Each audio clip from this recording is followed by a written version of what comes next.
Here's a submission from user rubiliani, who is asking about vibrations and oscillations that are driving him crazy.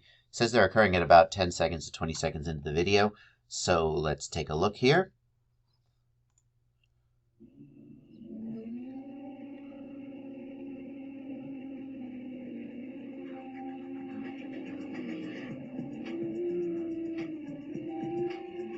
There they are. Yeah, I see what you're talking about right there. You may need to go watch the original video in order to pick it out. I'm not sure if you're going to see it here on my screen cap. And the first thing I notice is that if we watch your motors are really active. We're not quite to the point of seeing Pac-Mans, angry Pac-Mans, but watch how your motors are really bouncing all over the place. Yeah, you see that? See how they're really just bouncing all over the place? That's a sign that something's not right. We shouldn't be seeing that, okay? So, I mean, the motors are always going to be active, but that's too active. I don't have a comparison to show you. You have to look back at maybe another one of my videos to see what other people's logs look like where the motors are. You'll see that they're still active, but they're not that active. So let's see if we can figure out what's going on here. We're going to start by looking at the gyros, and as always, we're going to assess the vibration level of the copter. And we can see that your yaw axis looks fine. There is a lot going on your pitch and roll axis. There is just a ton of activity there. So we have a little bit of a chicken and the egg situation here. We could certainly see vibration as the result of a tuning problem, or we could see tuning issues, like an overactive P term as the result of a vibration problem. It's a little hard to judge that definitively, but in general, I would expect to see P term sort of tuning problems be lower frequency and vibration problems be higher frequency. And this looks like a higher frequency issue to me. In other words, it's a little hard to tell. It's sort of on the edge, but this is looking like one fat, thick line instead of looking like a thin, jagged line. It's sort of on the edge. A fat, thick line would be consistent with higher frequency problems and would be a vibration issue. And a zigzaggy, thin line would be more likely to be a tuning issue and be a lower frequency. Okay, so my first thought is that you have a vibration problem, and that is causing your PID loop to have to work extra hard and causing, it can't keep up with the oscillations that are occurring. So what do we do when we have a vibration problem? We got to just break it down and figure out where the vibration is coming from. By the way, notice here where you throttle down. Here you've throttled down and you're going into a roll.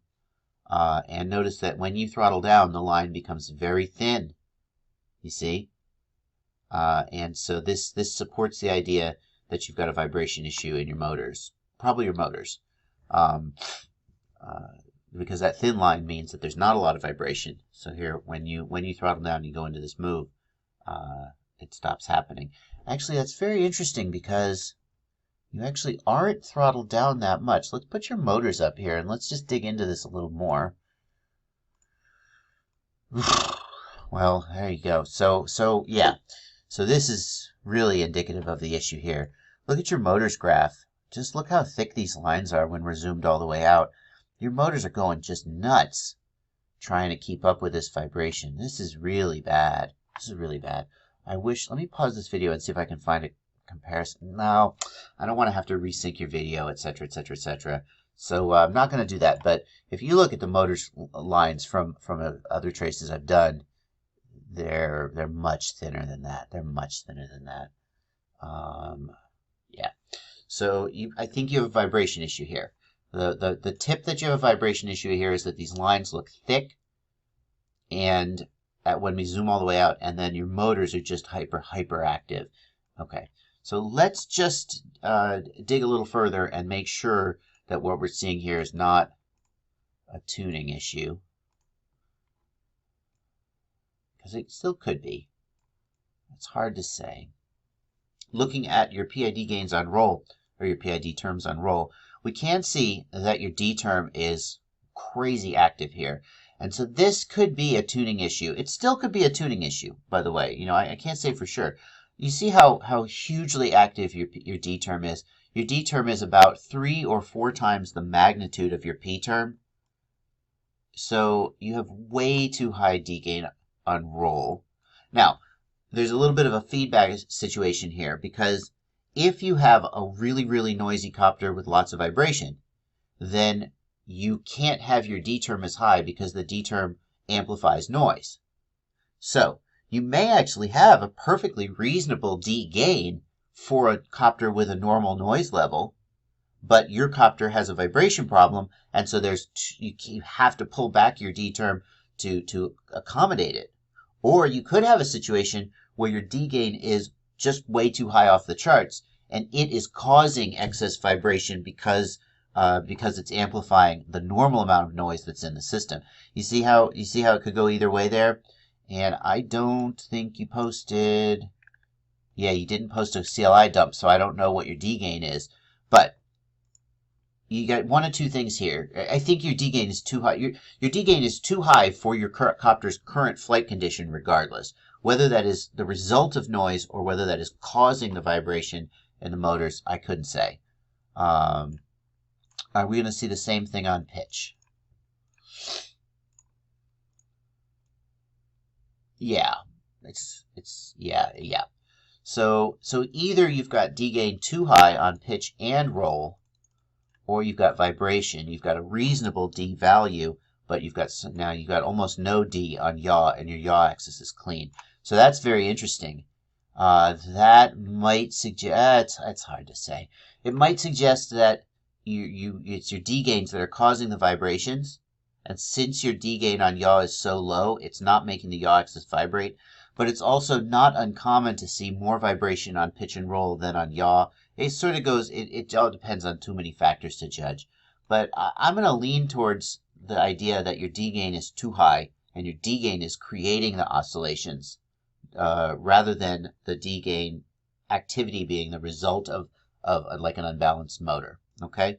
So I'm really curious. I would be curious to know what your D gain was on pitch and roll.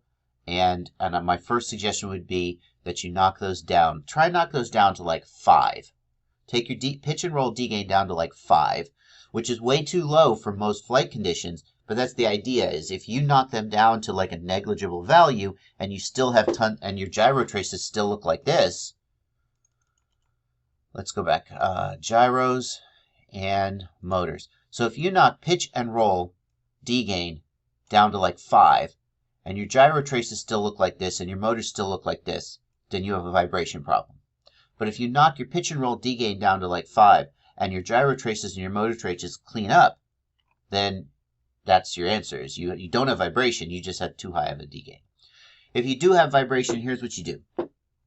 You take your props off, and you go to the motors tab, and you spin up in Clean Flight Configurator, which you go to your motors tab in the Clean Flight Configurator, and you spin, with the props off, you spin up the motors one at a time, and you look at the accelerometer, and you see the max accelerometer value. And with the motors off, I would say a value of about 0.03 or below would be perfect, and a value of perhaps as much as 0.1 would be tolerable. And I'm just pulling these numbers out of my experience, but everybody's experience may vary.